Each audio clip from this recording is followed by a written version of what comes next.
நற்செய்தி வாசகம். தான் வெட்டச் செய்த யோவான் இவரே, இவர் உயிருடன் எழுப்பப்பட்டு விட்டார். மார்க் எழுதிய தூய நற்செய்தியிலிருந்து வாசகம். அதிகாரம் 6 இறை திருவசனங்கள் 14 முதல் 29 முடிய. அக்காலத்தில் இயேசுவின் பெயர் எங்கும் பரவியது. ஏரோது அரசனும் அவரை பற்றி கேள்வியுற்றான். சிலர் இறந்த திருமுழுக்கு யோவான் உயிருடன் எழுப்பப்பட்டு விட்டார், இதனால்தான் இந்த வல்ல செயல்கள் இவரால் ஆற்றப்படுகின்றன என்றனர். வேறு சிலர் இவர் எலியா என்றனர். மற்றும் சிலர் ஏனைய இறைவாக்கினரை போல் இவரும் ஓர் இறைவாக்கினரே என்றனர். இதை கேட்ட ஏரோது, இவர் யோவானே, அவர் தலையை நான் வெட்டச் செய்தேன், ஆனால் அவர் உயிருடன் எழுப்பப்பட்டு விட்டார் என்று கூறினான். இதே ஏரோது தம் சகோதரனான பிலிப்பின் மனைவி ஏரோதியாவை மனைவியாக்கி கொண்டிருந்தான். அவள் பொருட்டு ஆள் அனுப்பி யோவானை பிடித்து கட்டி சிறையில் அடைத்திருந்தான். ஏனெனில் யோவான் ஏரோதிடம், உம் சகோதரர் மனைவியை நீர் வைத்திருப்பது முறையல்ல என சொல்லி வந்தார்.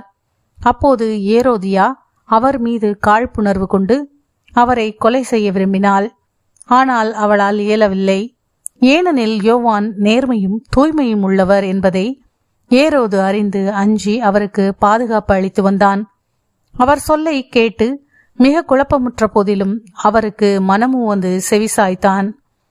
ஒரு நாள் ஏரோதியாவுக்கு நல்ல வாய்ப்பு ஒன்று கிடைத்தது. ஏரோது தன் பிறந்த நாளில் அரசவையினருக்கும் ஆயிரத்தவர் தலைவர்களுக்கும் கலிலேய முதன்மை குடிமக்களுக்கும் ஒரு விருந்து படைத்தான். அப்போது ஏரோதியாவின் மகள் உள்ளே வந்து நடனமாடி ஏரோதையும் விருந்தினரையும் அகமகிழச் செய்தாள்.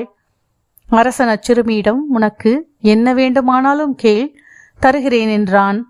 நீ என்னிடம் எது கேட்டாலும், ஏன் என் அரசில் பாதியையே கேட்டாலும் உனக்கு தருகிறேன் என்றும் ஆணையிட்டு கூறினான். அவள் வெளியே சென்று, நான் என்ன கேட்கலாம் என்று தன் தாயை வினவினாள். அவள், திருமுழுக்கு யோவானின் தலையை கேள் என்றாள்.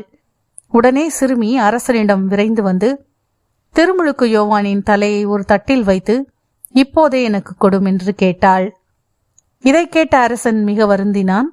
ஆனாலும் விருந்தினர் முன் தான் ஆணையிட்டதால் அவளுக்கு அதை மறுக்க விரும்பவில்லை.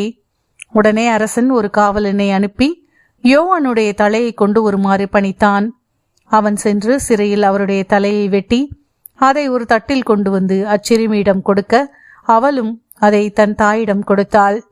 இதை கேள்வியுற்ற யோவானுடைய சீடர்கள் வந்து அவருடைய உடலை எடுத்துச் சென்று ஒரு கல்லறையில் வைத்தார்கள். ஆண்டவரின் அருள்வாக்கு. கிறிஸ்துவே உமக்கு புகழ்.